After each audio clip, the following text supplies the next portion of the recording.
ইউথরা is the heart of our programs and আমরা অনেক সময় অনেক কিছু চিন্তা করি যে আচ্ছা কীরকমভাবে এত মানুষ এনজয় কি মানে এঙ্গেজ কীভাবে করব, কিভাবে তাদের কাছ থেকে ফিডব্যাক পাবো। বাট আমাদের এক্সপেরিয়েন্স নর্মালি যে ইউথরা they are very curious, they are very they want to be with this kind of purposeful engagement, and if we can give that purpose and if they can connect with the purpose তাহলে আসলে আর কিছু লাগে না।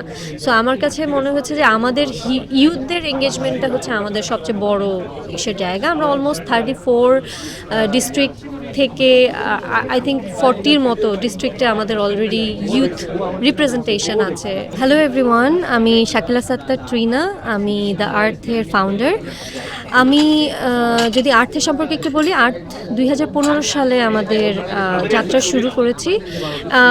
শুরু থেকে আমরা আসলে প্রথমে ইউথ এঙ্গেজমেন্ট নিয়ে কাজ করতাম, সোশ্যাল কিছু ইস্যুস, এবং আমাদের খুব ছোট ছোট কিছু প্রজেক্ট ছিল যেটা কিনা ফর এক্সাম্পল আমি যদি একটু করি যে একটি বই একটি ভুবন, মানে আমরা সবসময় আমাদের ইয়েটা ছিল যে বই যেমন আপনার শেলফে পড়ে থাকে কিন্তু সেটা রিইউজ হয় না, রিপারপাস হয় না। সো আমরা সেই বইটারই লাইফ জার্নিটাকে আরও বেশি মানুষের মধ্যে ছড়িয়ে যে আপনার শেলফে যে বইটা থাকবে সেটা আপনি ডোনেট করতে পারবেন, এবং সেই বইগুলো আমরা হচ্ছে বিভিন্ন স্কুলে যারা বই কিনতে পারে না তাদেরকে ডোনেট করব, প্লাস শুধু ডোনেট করব না, তারা ওই বইগুলো পড়বে, তারপরে একটা রচনা লিখবে সেটার উপরে। সো এইভাবে করে আমরা একটা সুন্দর ছোট প্রজেক্ট শুরু করি। এটা আমাদের একদম প্রথমের জার্নিটা ছিল। সেখান থেকে আমরা আস্তে আস্তে এ ধরনের ছোট ছোট ইউথ এঙ্গেজমেন্টের প্রজেক্ট দিয়ে শুরু করি। সো এই কারণে আমি বলবো যে ইউথ দিয়েই আমরা ইউথ এঙ্গেজমেন্ট এবং ইউথ ক্যাপাসিটি বিল্ডিং দিয়ে আমাদের প্রথম কাজ শুরু। আমাদের আর একটা বড় প্রথম যেটা আমরা ফান্ড পেলাম, এটার কাজ করেছি হচ্ছে আর্থকুয়েক প্রিপেয়ারনেস নিয়ে, যেটা ডিজাস্টার ম্যানেজমেন্টের জন্য। এটা জায়গা থেকে তারা সরাসরি তো এ ধরনের ছোট অর্গানাইজেশনকে তারা ফান্ড দেয় না, কিন্তু ওরা যেটা করে যে আপনার অন্য আরেকটা গভর্নমেন্টের সাথে আমরা একটা কাজ করলাম যে সারা ঢাকা শহরে ম্যাপিং করলাম কিছু ভালনারেবল স্কুলস। হ্যাঁ, সো তাদেরকে আমরা আর্থকুয়েক প্রিপেয়ারনেস নিয়ে ট্রেনিং দেওয়া শুরু করলাম, এবং ফাইনালি আমরা আসলে একটা ডেমনস্ট্রেশনের জন্য একটা স্কুলকে চুজ করি, সেটা হচ্ছে আপনার আরমানিটোলা।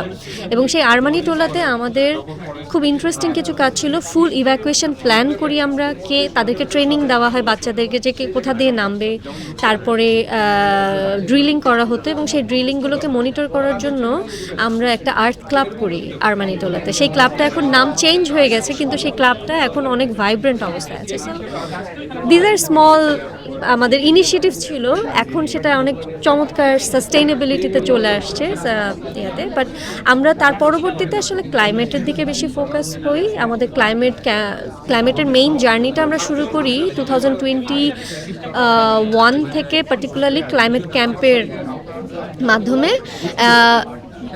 সারা বাংলাদেশের যে কোনো জায়গা থেকে, ইভেন পৃথিবীর যে কোনো জায়গা থেকে যে কেউ হোস্ট করতে পারে ক্লাইমেট ক্যাম্পটা, এবং আমাদের গাইডেন্স থাকে, সেই গাইডেন্সটা ফলো করে তাদের কমিউনিটিতে দে ক্যান ক্রিয়েট বাজ awareness workshops on some few topics that we provide every single year. and আমাদের ক্লাইমেট ক্যাম্পের থিমেটিক জোনটা থাকে হচ্ছে, আপনারা যদি জানেন ইউএন একটা জেনারেশন ডিক্লেয়ার করেছে, decade of generation restoration.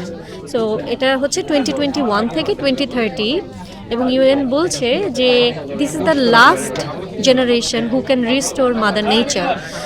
So ওইটাকে ভিত্তি করেই তাদের ইন্সপিরেশনে কিন্তু আমাদের এই ক্লাইমেট ক্যাম্পটাকে সাজানো। সো আমরা এটা জাস্ট, আমাদের তো অনেক প্রজেক্টস আছে, সো আমরা জাস্ট এটা একটা এক্সাম্পল দিলাম। আমরা ক্লাইমেট এক্সপো করি, যেখানে আমরা কমপ্লিটলি জিরো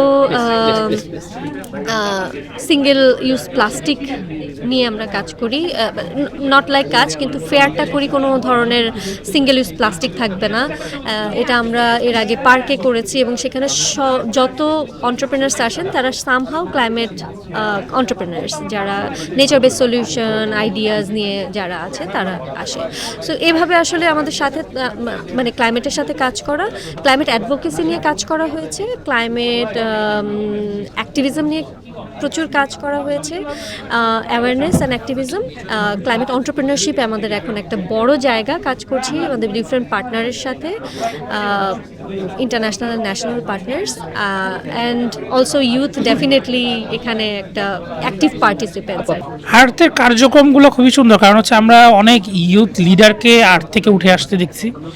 বাট হচ্ছে যে প্রতিবন্ধী ব্যক্তিদের জায়গা থেকে আমরাই প্রথম যে তাদের সাথে যুক্ত হচ্ছি একটা ইউথ অর্গানাইজেশন হিসেবে।